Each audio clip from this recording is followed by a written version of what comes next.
नमस्कार जी। कैसे हैं आप सब। ये आज हम लोग फिर अपनी कक्षा को प्रारंभ करते हैं और हमने मॉडर्न हिस्ट्री का क्लास कंटिन्यू हम लोग कर रहे हैं और उसी दरमियान हमने बहुत सारे जो ब्रिटिश काल में हुई घटनाएं थी, ब्रिटिश काल अपनी साम्राज्यवादी प्रसार के तहत जिन्होंने वो अपना अपना कार्य किया, उन सबों का एक ब्रॉड ब्यौरा हम लोग जान लिए हैं। आज जो हम लोग जानने वाले हैं वो टॉपिक प्रीलिम्स में और मेंस दोनों के नज़र से इम्पोर्टेंस है और प्रीलिम्स में और मेंस में यहाँ से प्रश्न पूछे गए हैं। तो आइए आज हम लोग जानते हैं सामाजिक सुधार आंदोलन, सोशल रिफॉर्म। समाज सुधार आंदोलन।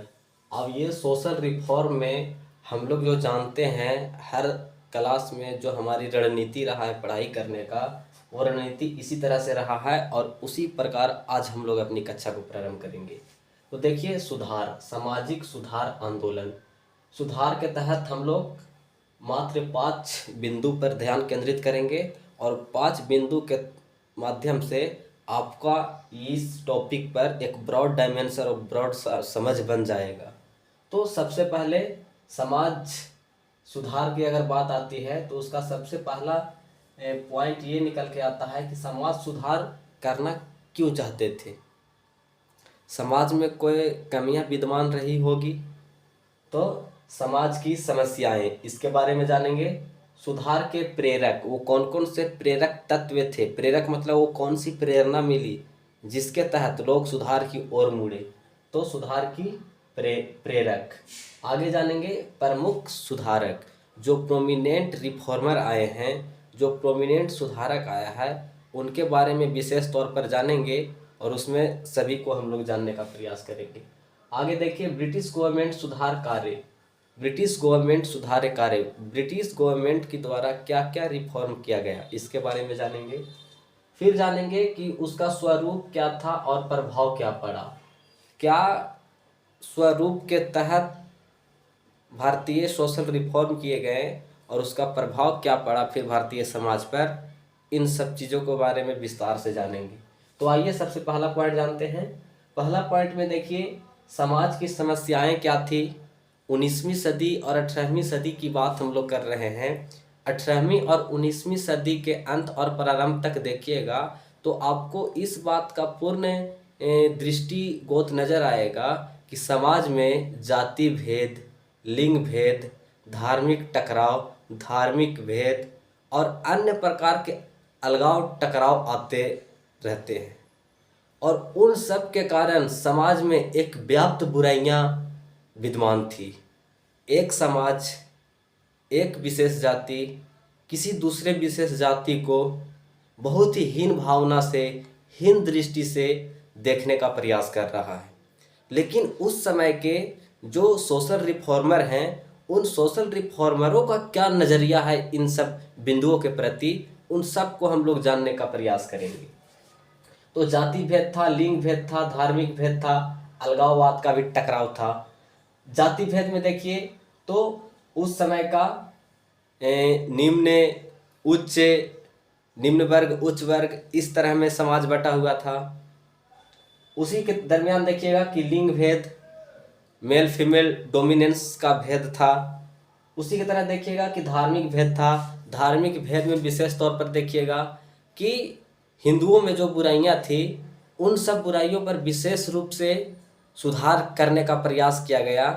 लेकिन जो मुस्लिम समाज में बुराइयां था, उन सब बुराइयों पर ध्यान हिंदू समाज सुधारक काफ़ी कम दिए और कहीं ना कहीं ये हमको परिणाम मिलता है कि आने वाले समय में समाज हिंदू और मुस्लिम में बंट जाएगा और सह अस्तित्व पर एक बहुत बड़ा प्रश्न खड़ा हो जाएगा कि क्या हिंदू और मुस्लिम सह अस्तित्व के साथ रह पाएंगे। अगर आज के समय में आप अगर देखें तो ये प्रश्न अगर किसी के सामने आप रखते हैं कि क्या वर्तमान समय में हिंदू और मुस्लिम सह अस्तित्व के साथ एक साथ रह सकते हैं, तो अधिकतम लोगों की जो जवाब होगा वो ना में होगा। लेकिन आप इस बात को समझिए कि जिस समय मानव का विकास नहीं हुआ था, जिस समय मनुष्य हेमोसेपियंस था, क्या उस समय कोई हिंदू और कोई मुस्लिम और कोई सिख जैन बौद्ध था? बिल्कुल नहीं था। लेकिन उस समय लोग एग्जिस्टेंस किए। तो भला ये सब धर्म का आगमन हुआ तो सह अस्तित्व के साथ क्यों नहीं कर सकते हैं? वो एग्जिस्टेंस कर सकते हैं। तो वही देखिएगा कि हिंदू धर्म में बहुत सारे बुराइयां थी, लिंग भेद, जाति भेद, इन सब पर सुधार किया गया। उसी के तरह मुस्लिम धर्म में भी देखिएगा कि बहुत सारी बुराइयां थी, उसमें सुधार किया गया। विशेष तौर पर आप देखिएगा कि मुस्लिम धर्म में सुधार करने के लिए बहावी आंदोलन, फराजी आंदोलन, अलीगढ़ आंदोलन और अन्य प्रकार के आंदोलन चला, देवबंद आंदोलन, और इन सब के माध्यम से मुस्लिमों में रिफॉर्म करने की बात की गई, क्योंकि उसके समाज में भी बुराइयां विद्यमान थी। और विशेष तौर पर आप देखेंगे कि अलीगढ़ आंदोलन में कि अलीगढ़ एक आप यूनिवर्सिटी भी है, विद्यालय है, और उस विद्यालय का जो संस्थापक थे वो सर सैयद अहमद खान थे।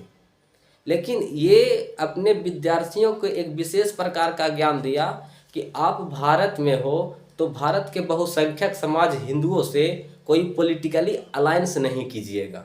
अगर आप अल्पसंख्यक मुस्लिम हो, जो कि अलीगढ़ क्षेत्र में है, और भारत के बहुसंख्यक समुदाय हिंदुओं के साथ में अगर आप पॉलिटिकली गठजोड़ करते हैं, पॉलिटिकली अलायंस करते हैं, तो कहीं ना कहीं आपकी प्रतिनिधित्व भारत में कम होगी, और फिर ऐसे में आपके अधिकारों के, आपके बातों को दबाया जाएगा।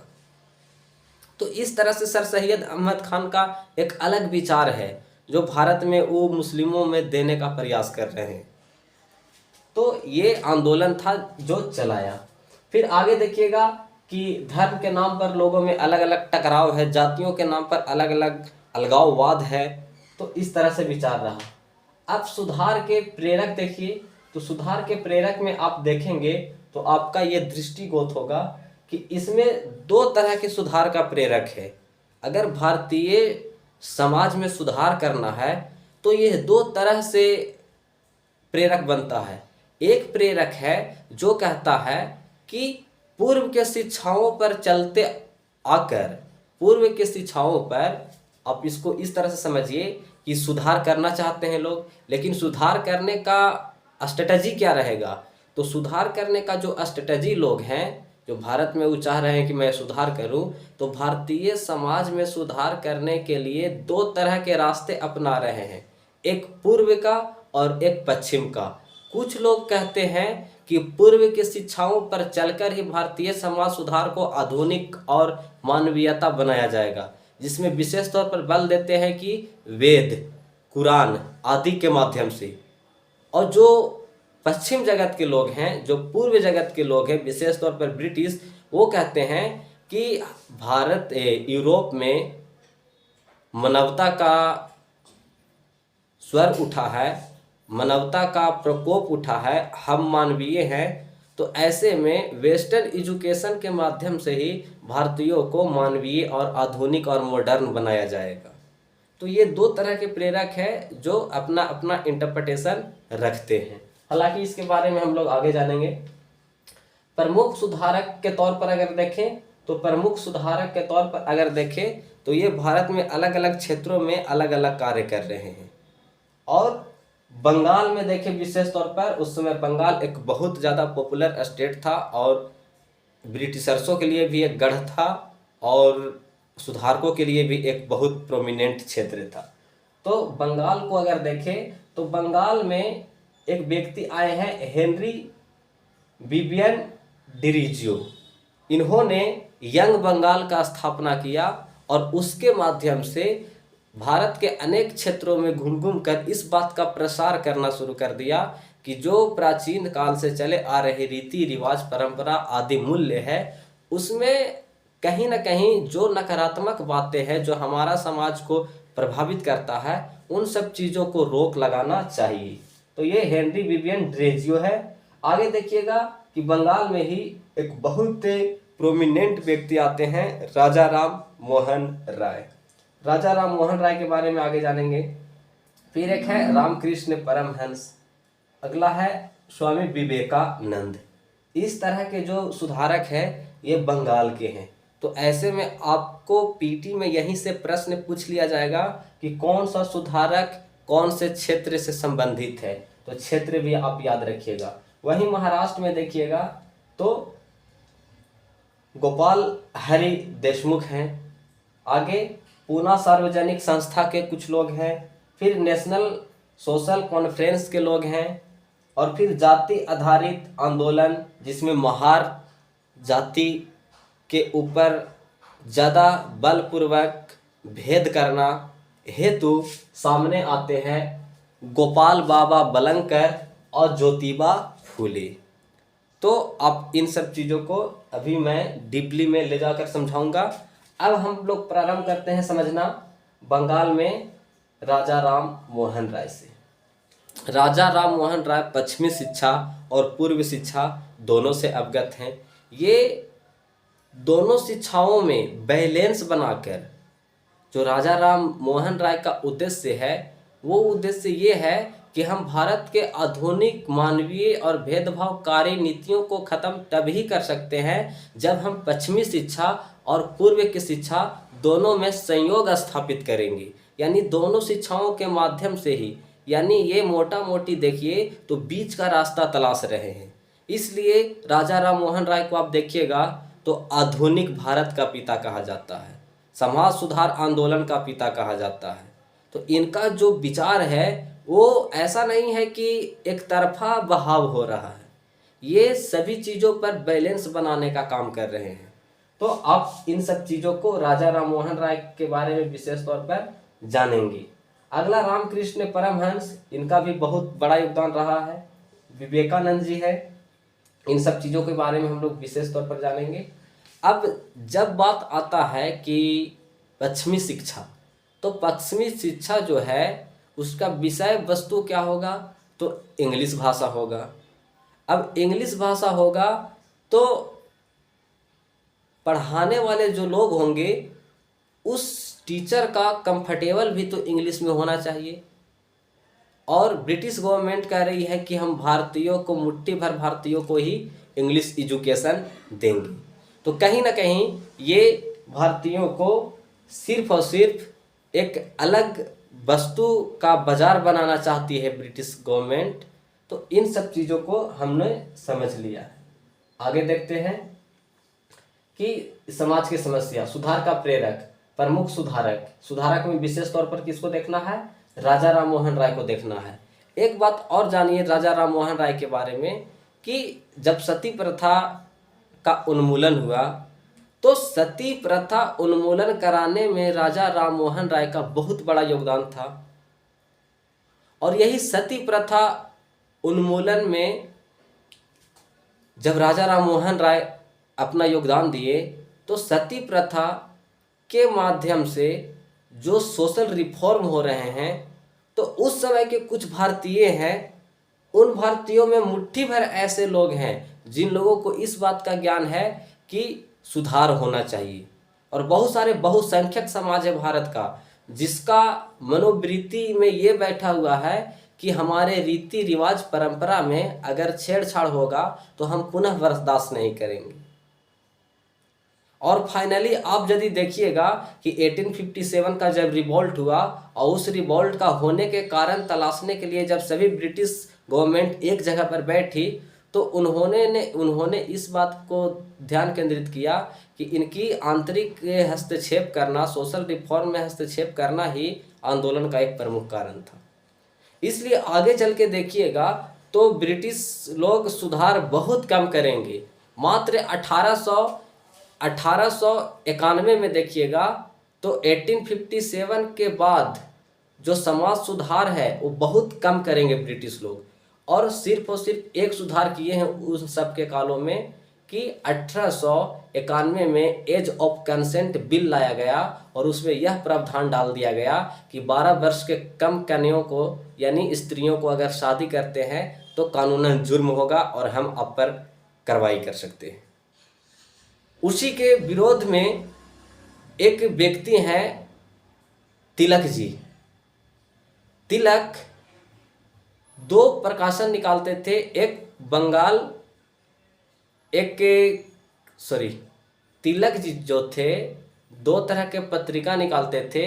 वो पत्रिका था मराठा और एक था केसरी। मराठा जो था अंग्रेजी भाषा में निकलता था और जो केसरी था वो मराठी भाषा में निकलता था।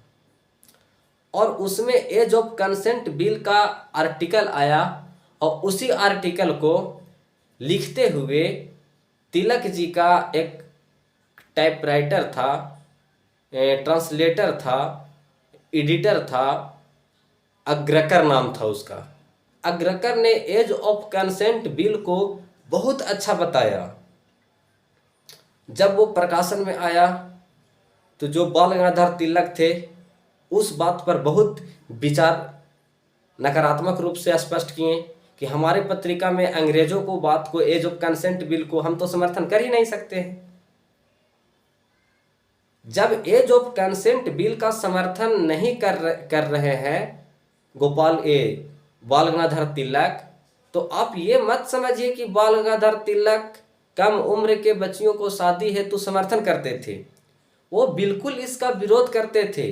वो कहते थे कि हमारी भी राय है कि एज ऑफ कंसेंट जो बिल आया है जिसमें यह प्रावधान डाला गया है कि कम उम्र के बच्चियों को, खास करके 12 से कम उम्र के बच्चियों को शादी ना हो, ऐसे में हमारी भी राय है कि ना हो, लेकिन हमारे आंतरिक धार्मिक और सामाजिक कार्यों में अंग्रेज इस तरह से हस्तक्षेप कर रहा है, इस बात के मैं विरोध कर रहा हूँ। तो यहीं से प्रश्न गलती करवा लेते हैं यूपीएससी वाले। वो सीधा प्रश्न गढ़ देंगे कि क्या एज ऑफ कंसेंट बिल के समर्थन में बाल गंगाधर तिलक थे। अब आपको दिमाग में बैठ जाएगा कि विरोध तो किए थे।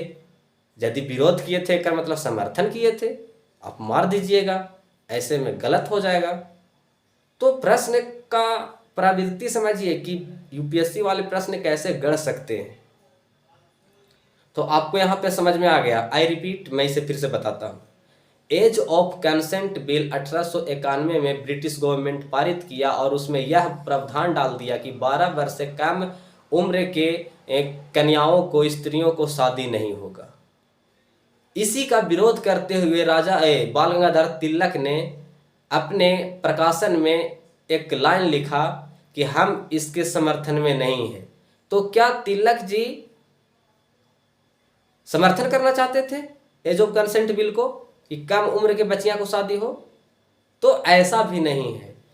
इनका मानना था तिलक जी का कि हमारे समाज में बुराइयां हैं तो हम इसे सुधार क्यों नहीं कर सकते हैं। ब्रिटिश ही क्यों हमारे नज़दीकी और पर्सनली धार्मिक और सामाजिक जीवन में हस्तक्षेप कर रहा है, तो कहीं ना कहीं ये एक नकारात्मक का प्रभाव है। तो ये ऑल ओवर किसका विचार था? ये था बाल गंगाधर तिलक के। आगे चल के देखिएगा कि बाल गंगाधर तिलक और जस्टिस रनाडे सामने सामने आएंगे। जस्टिस रनाडे घोर एज ऑफ कंसेंट बिल की समर्थन कर रहे हैं और एज ऑफ कंसेंट बिल का जो बाल गंगाधर तिलक है ये क्या कर रहे हैं? बहिष्कार कर रहे हैं। और जस्टिस रनाडे को उस समय का भारत का सुकरात, आज भी भारत का सुकरात कहा जाता है जस्टिस रनाडे। और जस्टिस रनाडे गोपाल कृष्ण गोखले का गुरु, गोखले गांधी का गुरु, गांधी नेहरू का गुरु, नेहरू इंदिरा का गुरु। अब इंदिरा ने लगा दिया इमरजेंसी। तो इस तरह से ऑल ओवर बात को आपको समझना होगा कि उस समय के सोशल रिफॉर्म में किस तरह की घटनाएं घट रही थी और इन सब सोशल रिफॉर्म को अंग्रेज क्यों करना चाहता था। तो उसको एक बाजार चाहिए था जो कि अपनी वस्तु को निवेश कर सके, अपना इंडस्ट्रीज का हब डेवलप कर सके। अगर भारतीय समाज में हम सुधार करते हैं और भारतीय समाज को यूरोपीय पद्धति पर अगर बना देते हैं, इन लोगों को भी लाइफ स्टाइल एकदम चेंज कर देते हैं, वेस्टर्न कंट्रीज के आधारित लाइफ स्टाइल बना देते हैं, तो इसकी वस्तुओं की मांग अधिक होगी। और जब इसकी वस्तुओं की मांग अधिक होगी तो कहीं ना कहीं अंग्रेजों को आर्थिक लाभ होगा, जिससे यूरोप का डेवलपमेंट होगा। तो सिर्फ और सिर्फ इसका एक उद्देश्य है सोशल रिफॉर्म करने का, अन्यथा इसका कोई ऐसा उद्देश्य नहीं है। अगर इसका ऐसा उद्देश्य ही होता तो 100 साल शोषण करके फिर क्यों आया अपना सुधार करने? पहले भी तो आप कर सकते थे। 1829 में ही आपको ध्यान क्यों खुली कि भारत में कुछ रिफॉर्म करना चाहिए? तो अंग्रेजों को नीतियां समझिए, इसकी नीतियां साम्राज्यवादी नीतियां के तहत ही कार्य कर रही थी। तो इस तरह से आज की कक्षा हम लोग यहीं पे रोक देंगे और मुलाकात होगी नेक्स्ट क्लास में। Thank you. जय हिंद, जय भारत। और इसमें अभी और बाकी है, इस बात को ध्यान रखिए। जय भारत।